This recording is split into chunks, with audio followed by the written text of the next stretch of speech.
first, I want to return to something that I touched on several weeks ago, and it's now reaching a crucial point. That's the World Health Organisation's pandemic treaty.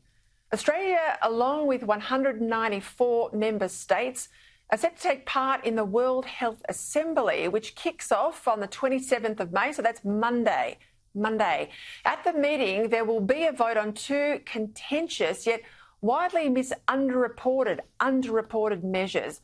They are amendments to the international health regulations and this proposed pandemic treaty. The irony is that we can't get a serious royal commission in this country into all those draconian COVID measures undertaken by our government, state and federal, but they're willing to sign us up to a new set of rules drawn up by a group of international bureaucrats. I can't believe that. Joining me now to discuss the detail, one of the few politicians who sounded the alarm, Liberal Senator for South Australia, Alex Antic.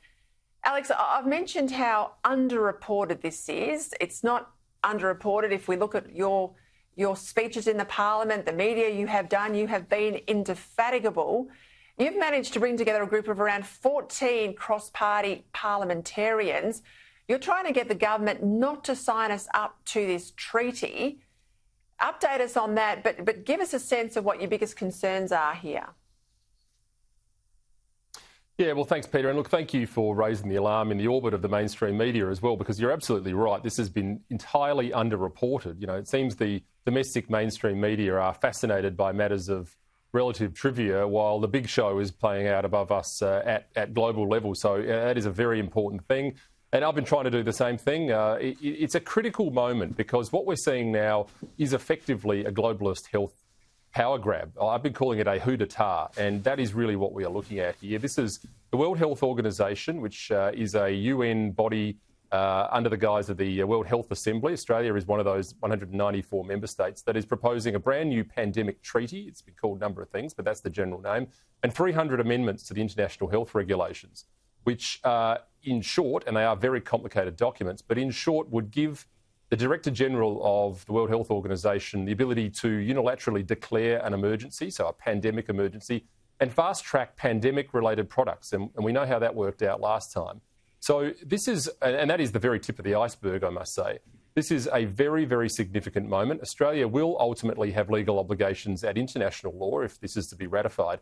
But also there's a significant issue with respect to domestic law. When I was in Senate estimates 18 months, 2 years ago, I asked the Chief Medical Officer, Paul Kelly, why it was that Australians were being stopped from going overseas without 2 COVID injections. And the answer was the Biosecurity Act was amended in order to line us up with our obligations under the then international health regulations, the 2005 versions.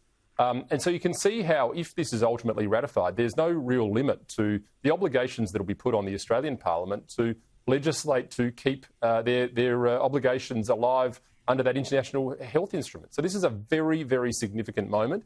It needs to be more dealt with, and there need to be more politicians who are across it. I'm very thankful to the 14 who supported that letter to the Prime Minister, though. We can see from the International Criminal Court example, and I remember that debate well in the Howard era. I was there, and there were plenty inside the Howard cabinet who did not want to sign Australia up to it.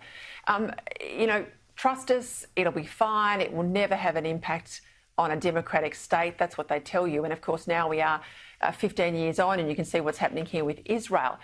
What I think people need to understand with the process here, Alex, is that these pandemic laws have been drafted by international bureaucrats, all captured by the left. And we will send along to this assembly starting Monday a whole lot of our own bureaucrats. They will get this to the point that it will be signed by Australia, and it won't come into force until it gets rubber stamped through the Treaties Committee. There'll be no debate in the Australian Parliament. There'll be no questions asked of the Australian electorate. Do you want to give away your sovereignty like this? I think people need to understand, unlike the United States, where the treaty has to have a lot more political input, in Australia, we sign off on these things far too readily. It's exactly right, Peter. And of course, what will happen if it's ratified, and those negotiations are underway, it will start next Monday, the actual voting period for the World Health Assembly. But what will happen is it will have to come through that treaty, treaty committee, which is dominated by the left. It'll then come to both houses of Parliament. And of course, that's the excuse that's always used. We're not giving away our sovereignty. The Australian Parliament is sovereign. But as you quite rightly pointed out in your article, those are rubber stamp jobs. These international treaties are always passed by the Parliament. And then it will become law. And this is what we talk about when these pandemics or other emergencies happen. We talk about this turnkey society. People turn around and say, I don't remember ever asking for mandates or for surveillance or for whatever the issue is. And before you know it, those powers have been bricked in. Well, this is what's happening. This is what will happen in the next occasion there is a pandemic or a global health crisis. We will find that we have afforded the international health bureaucrats the luxury of telling us what to do when local doctors get silenced and criticised. And that's what we saw with the APRA regulations in the last period as well. So, of course, when we ask these questions in Parliament, during Senate estimates, we're told by health bureaucrats that it's all fine. Of course they'd say that because they're dealing with giving powers away to global health bureaucrats rather than local health bureaucrats. I mean, Australians do not want this, I can assure you. This has been a real sleeper issue. People are telling me in numbers I haven't seen for a long time that they are very worried about this. Prime Minister needs to pull out. Keep the pressure up, please, Alex Antic. Keep the pressure up. It's incredibly important. Thank you for your time.